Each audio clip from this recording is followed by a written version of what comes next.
Hi, guys. Welcome back. Week-ending show here on Notre Dame Daily. I'm Pete Mulroy. Of course, all shows brought to you by Fan Arch, and I continue to thank you all for hopping aboard, subscribing, and interacting with the platform as we continue to grow and move forward. So you've got Notre Dame and Arkansas this weekend, and when the Irish and Razorbacks take the field Saturday at noon Eastern Time in Fayetteville, fans across the country will see two offenses that can flat out score.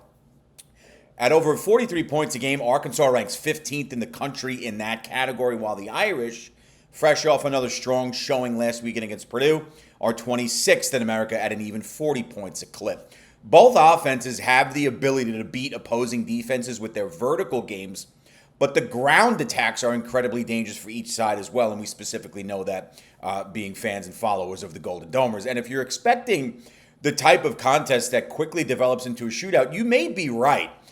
That's not the goal here for this Notre Dame team as they look to improve the defense. You don't want to get in a shootout week after week, and you had one close to one with Miami. Definitely had one with Texas A&M, and you were flirting with it that first half against Purdue. But in addition to putting points on the board here, you're going to see the type of offense that can create nightmares for any defense it goes up against in this Arkansas team. In addition to putting points on the board, the Hogs are 8th in the nation in yards per game at over 540, while the Irish, on the other hand, average 426 per game. With two quarterbacks that have the ability to sling it more impressively, get the ball to a variety of receivers, points could go up early and often. Not to mention, both the Arkansas and Notre Dame defensive units have had their fair share of issues this season, as we know, particularly as it pertains to tackling and eliminating big plays in the passing game. And let's say for some reason the passing games aren't clicking for either side. Between quarterback Taylor Green and running back Mike Washington Jr. for Arkansas, and Jadarian Price, Jeremiah Love, Aeneas Williams, and perhaps some more Nolan James Jr. for Notre Dame, both teams won't be afraid to pound away on the ground. It should be fun. And one final point on the potential for a shootout here. How many times have we gone into games thinking they'd be massively high-scoring contests? The bettors hammer the over, you place the high number prop bets, and then you wind up getting a defensive affair. I'm not saying it's going to happen, but it would not be the first time.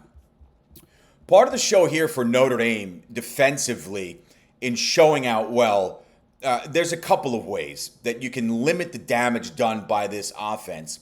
And the first revolves around stopping or at least slowing Taylor Green. For the Irish, limiting the pass and run of a quarterback that can light you up both ways won't be an easy task. We know that, especially when you remember that Green has thrown for over 1,100 this year and run for another 300 plus.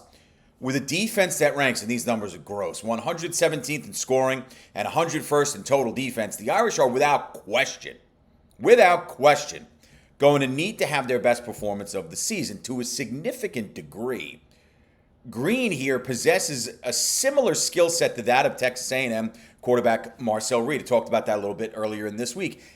And he's great at creating the explosive play, which, as we know, is something that the Irish defense has had massive issues with against both Miami and A&M, Texas A&M in particular. With 4 picks thrown on the season, will there be opportunities for this Irish defense perhaps to capitalize on turnovers against a QB who likes to take some chances? I say yes. But if they come, you've got to take advantage of those opportunities when they arise.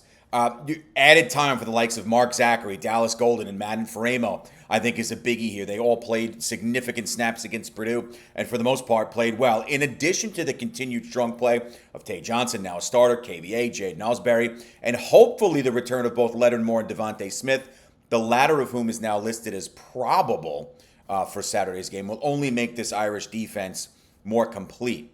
Play together, execute, and be put in good position by their coaches, and they'll have opportunities to make plays and slow a quarterback back like this. But again, it's not going to be easy against a kid who's 6'6", 200, dual threat by every meaning of the term. But this Irish defense, despite its struggles, does still undeniably possess loads of talent. Part of slowing Green is also going to include doing their best to remove stud wideout Omega Blake from the picture as much as possible. Easier said than done. Yes, having Leonard Moore back would help in a major way, but that remains to be seen. He's still listed as questionable. With over 320 yards and 3 scores this season, Blake is one of the premier players in the SEC, in a league that's full of them. His 14 yards per reception is also a statistic that stands out, especially for an ND defense that, again, has been susceptible to the big play. Long and tough on the outside. This is the type of kid any defense would want to key in on and any offense would want at their disposal. You saw what Marcel Reed was able to do with Mario Kramer in the Texas A&M game. Green's going to be looking for Blake a lot in this game.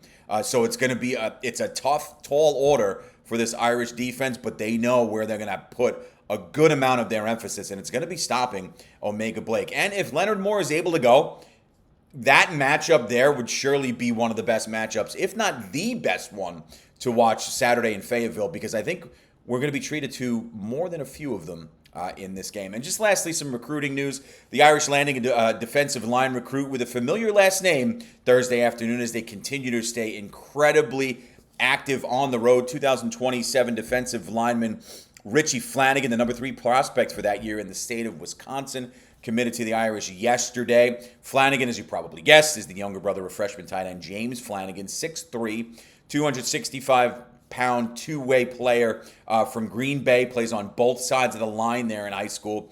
Also had sitting offers from Michigan, Duke, Illinois, Northwestern, and the in-state Wisconsin Badgers, but ultimately elected to go with the Irish, which is great news for Marcus Freeman, Al Washington and company.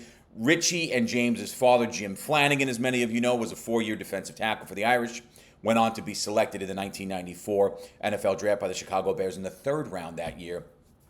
Interesting, though, did not know this until I looked it up. He was also the recipient of the 2000 Walter Payton NFL Man of the Year award. So it's another legacy addition coming to South Bend, and it's once again a great story. I hope you have a great rest of your week. Enjoy the game tomorrow. Notre Dame, Arkansas, 2 great offenses, 2 defenses, still trying to find their way. Noon Eastern time start on ABC. It's a big one.